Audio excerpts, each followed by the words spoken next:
Welcome back to channel दोस्तों। तो कैसे हैं आप लोग? आशा करते हैं कि आप लोग अच्छे होंगे, मस्त होंगे। आज हमारा दोस्तों बिहार एससीईआरटी बुक हिस्ट्री का जो हम लोग समरी कर रहे हैं उसका ये क्लास नंबर 2 होने वाला है। इससे प्रीवियस क्लास अगर के आप लोगों ने नहीं देखें तो जल्दी से जाकर चैनल पर प्रीवियस क्लास देख लीजिए, उसके बाद इसमें आपको देखने को स्टार्ट कीजिए। ठीक है दोस्त? तो इसमें प्रीवियस क्लास में हम लोगों ने क्या पढ़ लिया था? भौगोलिक खोजें पढ़ लिए थे और अमेरिकी स्वतंत्रता संग्राम पढ़ लिया था। आज हम लोग जो पढ़ने वाले हैं वो पढ़ेंगे फ्रांस की क्रांति और विश्व युद्धों का इतिहास पढ़ेंगे। ठीक, तो आज 3 और 4 हम लोग पढ़ेंगे दोस्तों। ठीक है, क्लास को स्टार्ट करने से पहले आप लोग को बताना चाहता हूँ, ये जो क्लास हमारा चल रहा है दोस्तों वो चल रहा है बिहार एससीईआरटी का। जितने भी बुक्स हैं क्लास 9 से लेकर क्लास 10 12 तक का, इसमें बुक्स आप लोग का दोस्तों समरी के वाइज में और साथ में एमसीक्यू के फॉर्म में कराया जाएगा। ठीक है, तो जो भी लोग अगर कि इस वीडियो को पहली बार देख रहे हैं तो जल्दी से चैनल को सब्सक्राइब कर लें तथा वीडियो को लाइक कर लें ताकि आने वाला जो भी क्लास हो उसका नोटिफिकेशन आप तक पहुंच जाए दोस्तों। ठीक है, तो यहाँ पे हम देखते हैं अगर कि बिहार एससीईआरटी बुक का क्लास 9 का हिस्ट्री जब पढ़ना स्टार्ट करते हैं, चैप्टर नंबर 3 जब पढ़ते हैं दोस्तों, उसमें आता है फ्रांस की क्रांति। तो फ्रांस की क्रांति से जो भी महत्वपूर्ण पॉइंट है आपके परीक्षा के दृष्टिकोण से, बीपीएससी के दृष्टिकोण से, उसको जानेंगे अभी हम यहाँ पे। ठीक है, तो यहाँ पे क्या है मेरा फर्स्ट पॉइंट कि फ्रांस की क्रांति जो हुआ था दोस्तों 1789 ईस्वी में हुआ था, जिसका प्रमुख नारा था स्वतंत्रता, समानता और बंधुता। सबसे ज्यादा ये सवाल पूछा जाता है कि स्वतंत्रता, समानता और बंधुता किस क्रांति का नारा था? तो ये क्रांति था फ्रांस की राज क्रांति। ठीक, कब हुआ था? तो 1789 ईस्वी में यह हुआ था। उसके बाद एक महत्वपूर्ण पॉइंट है कि लुईस जो 16वां था दोस्तों, वो फ्रांस की राजगद्दी पर 1774 ईस्वी में बैठा था तथा वो एक जो लुई 14वां का एक बहुत ही अच्छा कोट से हमेशा सवाल में पूछा जाता है कि मैं ही राज्य हूँ। किसने बोला था? I am the state. यानी कि आई एम द स्टेट एक निरंकुश शब्द है दोस्तों, यानी कि वो जो बोल दिया वही समझो कि कानून हो गए। तो इस टाइप का जो भी चीज़ था कि मैं ही राज्य हूँ, उसको क्या नियम होते हैं, क्या कानून होते हैं, क्या लॉ है, उससे उसको कोई मतलब नहीं था। जो वो बोल दिया तो वो समझो कि वही उसका कानून हो गया। तो वही बात ये जो बोला था लुई 14वां ने बोला था, मैं ही राज्य हूँ। आप लोग याद रखिएगा। उसके बाद है कि फ्रांस के राजा के निरंकुशता पर अंकुश लगाने के लिए दोस्तों एक पार्लमा नामक संस्था थी। ठीक, इसकी संख्या 17 थी। आप लोग याद रखिएगा। सवाल ऐसे पूछा जाएगा कि पार्लमा क्या था, यानी कि पार्लमा क्या है? तो इनमें से 4 को ऑप्शन दिया रहेगा तो आप लोग याद रखिएगा। फ्रांस के राजा की निरंकुशता पर अंकुश लगाने के लिए यह एक संस्था थी पार्लमा। ठीक, अगला है जो फ्रांस में वर्साई की राजमहल की बहुत प्रधानता थी। याद रखिएगा, वर्साई की राजमहल कहाँ थी? फ्रांस में थी। ये सब बहुत ही महत्वपूर्ण पॉइंट है दोस्तों आपके आने वाले सेकेंड फेज बीपीएससी का जो बहाली आने वाला है, टीचर बहाली, उसके रिगार्डिंग में दोस्तों मैं यहाँ पे अभी आगे चल के 1-2 सवाल भी दिखाऊंगा कि कैसे बीपीएससी जो अभी एग्जाम हुआ उसमें डायरेक्ट टू डायरेक्ट इससे सवाल पूछे गए थे दोस्तों। ठीक है, तो अगला पॉइंट की तरफ हम लोग आते हैं। अगला पॉइंट जैसे ही यहाँ पे देख सकते हैं आप, दिया गया है कि फ्रांसीसी समाज 3 स्टेट में दोस्तों बटे हुए थे। जो पहला स्टेट था उसमें जो वहाँ का पादरी होते थे, यानी कि जो क्रिश्चियन का हेड होते हैं ना, उसको पादरी बोला जाता है। तो जो प्रथम स्टेट थे दोस्तों उसमें पादरी आते थे, और जो दूसरा स्टेट था उसमें अभिजात वर्ग जिसे कुलीन भी बोलते थे वो आते थे। ठीक है, दूसरा स्टेट में। और तीसरा जो स्टेट होते थे दोस्तों उसमें बिजनेसमैन और जो एजुकेटेड पर्सन होते थे वो आते थे। तो आप लोग याद रखिएगा, जो फ्रांसीसी जो समाज था ये 3 वर्गों में बंटा हुआ था। ठीक, अगला पॉइंट की तरफ बढ़ते हैं कि फ्रांस की क्रांति का जो सबसे महत्वपूर्ण नारा था वो था समानता। ये जो नारा अभी ऊपर में हम आप लोग को बताएं, स्वतंत्रता, समानता और बंधुता, तो ये तो फ्रांस का नारा है ही। कभी कभी क्या होता है, केवल दे देता है कि समानता नारा किसका था, तो आप लोग याद रखिएगा ये जो था वो फ्रांस की क्रांति का सबसे महत्वपूर्ण नारा था। ठीक है दोस्त, आशा करता हूँ कि आप लोगों को वीडियो अच्छा लग रहा होगा। अगला जो मतलब पॉइंट है यहाँ पे निकल के आता है कि कर वसूलने का काम पूंजीपति करते थे फ्रांस में, जिसे टैक्स फॉर्मर कहा जाता था उस पूंजीपति को जो मतलब कलेक्शन करते थे टैक्स का। अगला पॉइंट आता है कि फ्रांस में किसानों को भूमि कर, टैले तथा धार्मिक कर टीठे को चुकाना पड़ता था। अब यहाँ से आपको 2 चीज़ याद रखना है कि यहाँ पे कौन-सा कर एक हो गया, आपको एक याद रखना है, ये जो भूमि कर होता था उसको टेले बोलते थे और जो धार्मिक कर होता था दोस्तों उसको टीठे बोलते थे, ठीक? अगला पॉइंट की तरफ बढ़ते हैं। अगला पॉइंट है कि फ्रांस में बिना अभियोग के गिरफ्तारी वारंट होता था जिसे लेटेस्ट कैसेट कहते थे। आपको सवाल पूछा जाएगा कि लेटेस्ट कैसेट क्या था या क्या क्या मतलब इससे क्या मतलब समझते हैं हम लोग? तो एक लेटेस्ट कैसेट था कि फ्रांस में जो बिना वारंट के जो गिरफ्तारी होती थी उसको लेटेस्ट कैसेट बोला जाता था। भारत में भी एक बार अंग्रेज़ों ने इस तरीका का दोस्तों बिल लाया था जिसको बिना वारंट का भी गिरफ्तारी किया जा रहा था। वो कौन-सा बिल था और क्या आप लोगों को पता होगा तो कमेंट सेक्शन में इसके बारे में ज़रूर से ज़रूर बताइएगा। अगला पॉइंट निकल के आता है यहाँ पे कि बृहत ज्ञानकोश जिसको बोलते हैं एनसाइक्लोपीडिया की रचना किसने किया था? वो किया था दिदरो ने, जिसे फ्रांस में क्रांतिकारी विचारों का प्रचार किया। तो आप लोग याद रखिएगा यहाँ से ये सवाल पूछ सकता है कि बृहत ज्ञानकोश या एनसाइक्लोपीडिया की रचना किसने किया था? तो वो किया था दिदरो ने किया था, ठीक? अगला पॉइंट है कि इंग्लैंड का गौरवपूर्ण क्रांति कब हुआ था? तो इंग्लैंड का जो गौरवपूर्ण क्रांति हुआ था, वो हुआ था 1688 ईस्वी में। अगला पॉइंट है दोस्तों यहाँ पे कि 14 जुलाई 1789 ईस्वी में कारागार बेस्टिल को तबाह कर दिया गया था। एक वो फ्रांस का बहुत ही बड़ा कारागार था बेस्टिल जिसको तबाह कर दिया गया था 1789 ईस्वी में। अगला पॉइंट है कि फ्रांस में 14 जुलाई को स्वतंत्रता दिवस के रूप में दोस्तों मनाया जाता है। भारत में जैसे हम लोग 15 अगस्त को स्वतंत्रता दिवस मनाते हैं, उसी तरह फ्रांस का जो स्वतंत्रता दिवस होता है, वो होता है 14 जुलाई को, याद रखिएगा। फ्रांस के नेशनल असेंबली में 27 अगस्त 1789 ईस्वी में मानव और नागरिकों के अधिकार को स्वीकार किया गया। ठीक है दोस्त? अगला पॉइंट यहाँ पर देखिए कि 1791 ईस्वी में नेशनल असेंबली ने संविधान का प्रारूप तैयार किया जिसे शक्ति पृथक्करण के सिद्धांत को अपनाया गया। यहाँ से आपसे एक और सवाल हम पूछते हैं कि कल ही के जो क्लास हुआ था उसमें हम आपको बताए थे कि यूएसए का संविधान कब बनकर तैयार हुआ था और उसको कब लागू किया गया था दोस्तों। ये दोनों चीज़ आपको कमेंट सेक्शन में ज़रूर बताना है। कल ही के ये क्लास में बताया गया था ताकि आपको ये चीज़ भी याद रहे।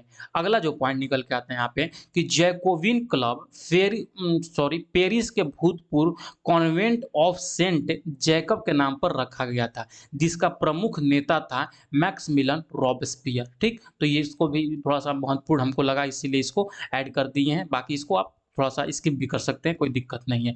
अगला पॉइंट यहाँ पे है कि फ्रांस का जो नया कैलेंडर था दोस्त, वो 22 सितंबर 1792 में लागू हुआ किया गया था जिसको महीनों का नाम ब्रूमेयर, थार्मीडार इत्यादि था। आपसे सवाल ये नहीं पूछेगा कि फ्रांस का नया कैलेंडर कब लागू किया गया, आपसे ये पूछेगा ब्रूमेयर, थार्मीडार इत्यादि क्या हैं या क्या थे या इनमें से इससे क्या समझते हैं। तो ये आप लोग याद रखिएगा, फ्रांस का कैलेंडर का महीना का नाम है ये ब्रूमेयर, थार्मीडार इत्यादि। ठीक, अगला पॉइंट की तरफ बढ़ते हैं कि फ्रांस की महिलाओं ने the society of revolutionary and Republican women नामक संस्था की स्थापना की जिसका प्रमुख नेता ओलंप दे गुज नामक नेत्री थी। आप लोग याद रखिएगा, नेत्री मतलब ये लेडीज थी ये चीज को। ठीक, अक्टूबर में दोस्तों बहुत ही बड़ा वैकेंसी आप लोगों के लिए बिग अपॉर्चुनिटी आने वाला है बीपीएससी के थ्रू। खास करके ये जो है, जो अबरी बार जो बहाली दोस्तों आएगा वो बीएड वालों के लिए होगा क्योंकि 6 से 8 से लेकर 12 क्लास तक जो भी टीचर के बहाली होगा बीएड मैक्सिमम की ज़रूरत होगा। तो आप लोग के लिए बहुत ही गोल्डन अपॉर्चुनिटी है, इसको ज़रूर बिल्कुल हाथ से जाया नहीं दीजिएगा। जो हो सके तो अभी से ही एकदम अच्छे से तैयारी में लग जाएँ क्योंकि आपको जैसे ही नोटिफ़िकेशन आएगा 1 महीना के अंदर में आपका एग्ज़ाम ले लिया जाएगा। आपको बिल्कुल टाइम भी नहीं मिलेगा क्या पढ़ें और क्या नहीं पढ़ें। इसीलिए ये क्लास हम आपको पढ़ा रहे हैं। ये क्लास आपको क्लास 6 से लेकर क्लास 12 तक का कोई सा भी आपको टीचर बनना है, ये आपको पढ़ना ही पड़ेगा। याद रखिए ये चीज़ को। 6 से लेकर 10 वाला को तो पढ़ना ही पढ़ना है और 12 वाले को अगर के जिनका पीजीटी में अगर के हिस्ट्री पेपर होगा, वो इसको देख सकते हैं, अच्छा काम आएगा। ठीक? आगे पॉइंट की तरफ बढ़ते हैं। फ्रांस में महिलाओं का दोस्तों मताधिकार का अधिकार यानी कि वोट देने का अधिकार 1946 ईस्वी में प्राप्त हुआ। आप जैसे कि देख सकते हैं कि फ्रांस कितना साल पहले ही आज़ाद हो गया था, लेकिन महिलाओं का जो वोट देने का अधिकार है दोस्तों, वो 1946 ईस्वी में स्टार्ट हुआ था। 1832 ईस्वी में इंग्लैंड में संसदीय सुधार अधिनियम पारित हुआ था, ठीक? आप लोग याद रखिएगा। 1789 ईस्वी में फ्रांसीसी क्रांति को बुर्ज़ोई क्रांति भी कहा जाता है, जिसे मध्यवर्गीय क्रांति भी कहा जाता है, तो आप लोग इसको भी याद रखिएगा। इसके बाद यहाँ पे हमारा जो चैप्टर था फ्रांस की क्रांति, इसका जितना भी महत्वपूर्ण पॉइंट है मैंने आपको बता दिए। अब यहाँ के बाद से कुछ पुस्तक में इस चैप्टर का एमसीक्यूज़ दिया हुआ था, उसी को हम आपके सामने वन लाइनर के फॉर्म में लिख दिए हैं कि फ्रांस की क्रांति कब हुई थी। तो जो फ्रांस की क्रांति हुआ था, वो हुआ था 1789 ईस्वी में। बेस्टिल का पतन कब हुआ था दोस्तों? वो हुआ था 14 जुलाई 1789 ईस्वी में हुआ था, जो कि बेस्टिल एक कारागार था यानी कि जेल था। ठीक, अगला पॉइंट है कि वोल्टेयर क्या था? तो वोल्टेयर एक लेखक थे, आपको पता होना चाहिए। रूसो का किस सिद्धांत का समर्थक है? जो ये रूसो थे, वो कौन सा सिद्धांत का मतलब वो समर्थन करते थे? वो जनता की इच्छा नामक सिद्धांत का समर्थन करते थे। मॉन्टेग्यू ने कौन सी पुस्तक लिखी? तो वो जो लिखे थे पुस्तक विधि की आत्मा, लॉ ऑफ स्पिरिट। और यही हूबहू सवाल आपका टीआरई एग्जामिनेशन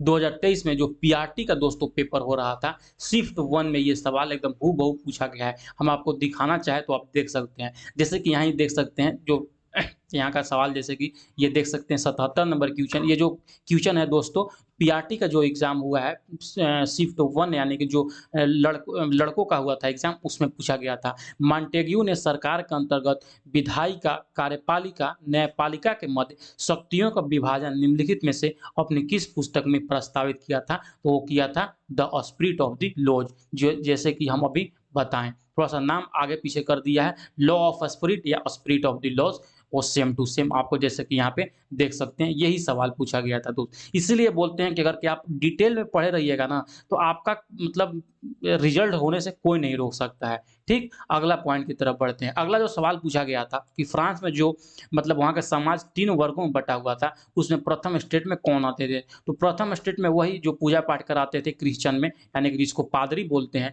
और जो दूसरे स्टेट में आते थे वो कुलीन वर्ग आते थे, और जो तीसरे स्टेट में आते थे वो जो उसमें आते थे एजुकेटेड पर्सन भी आते थे और बिजनेसमैन भी आते थे, जिसको हम दार्शनिक बोल सकते हैं। तो यहाँ पे तीसरे स्टेट में जो ऑप्शन दिया था दार्शनिक यहाँ पे राइट होता है। तो यहाँ पे जो क्लास 9 का हिस्ट्री एससीईआरटी बुक का था दोस्तों, चैप्टर नंबर 3 आपका यहाँ पे समाप्त होता है और यहाँ से हम लोग स्टार्ट करते हैं चैप्टर 4। जैसे ही चैप्टर 4 में आइएगा, तो चैप्टर 4 का जो नाम है दोस्तों, वो नाम है विश्व युद्ध का इतिहास। इसमें एक्चुअल में जो हम लोग पढ़ेंगे, वो पढ़ेंगे कि जो आपका प्रथम विश्व युद्ध था और द्वितीय विश्व युद्ध के बारे में पढ़ेंगे। ठीक, तो स्टार्ट करते हैं यहाँ से। जैसे ही पहला पॉइंट यहाँ पे आता है कि प्रथम विश्व युद्ध 1914 ईस्वी से दोस्तों 1918 ईस्वी के बीच में हुआ था, आपको सबको पता होगा। इस युद्ध का प्रारंभ जो हुआ था 28 जुलाई 1914 ईस्वी को हुआ था। कभी-कभी क्या होता है ना, ये आपसे महीना और दिन डेट पूछ लेता है, तो थोड़ा-सा आप लोग याद रखिएगा इस चीज़ को भी कि जो प्रथम विश्व युद्ध का आरंभ हुआ था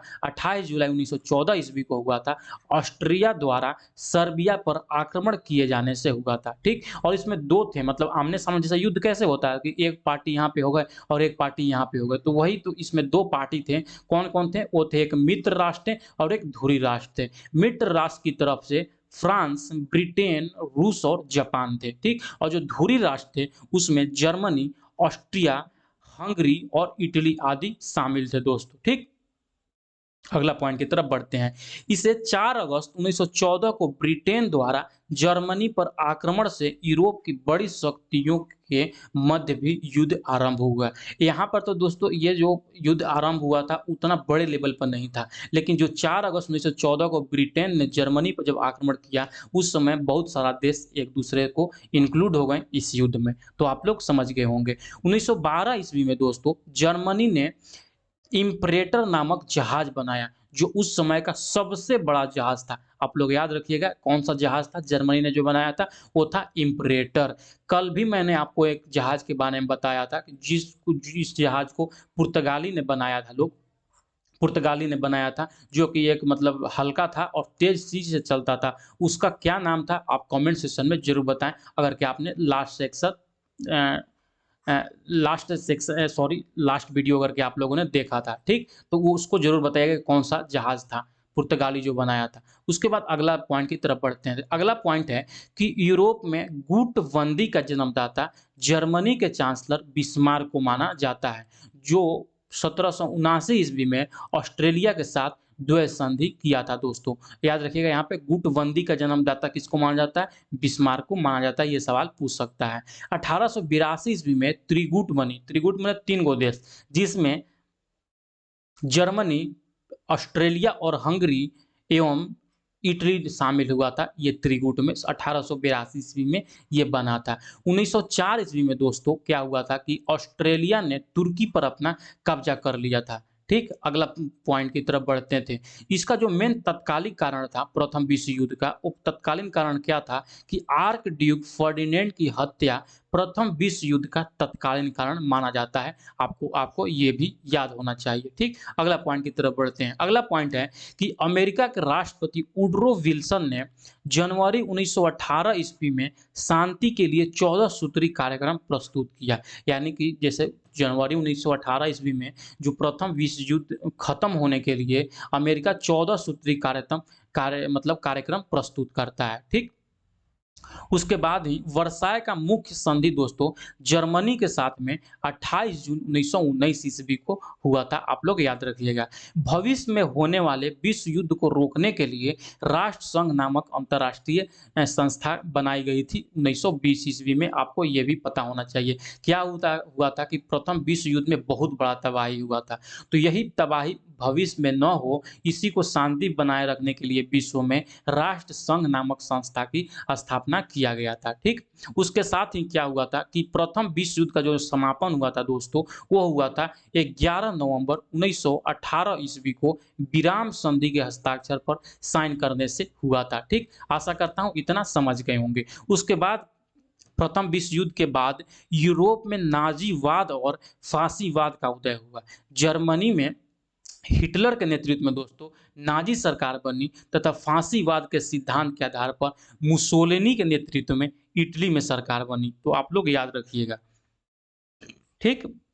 अब यहाँ से हम लोग पढ़ते हैं द्वितीय विश्व युद्ध के बारे में। प्रथम विश्व युद्ध में जो भी आपका महत्वपूर्ण पॉइंट था, मैंने आपको बता दिया। उसके बाद हम पढ़ते हैं यहाँ से कि द्वितीय विश्व युद्ध में एक्चुअल में क्या-क्या पॉइंट हमारे परीक्षा के दृष्टिकोण से बन सकते थे।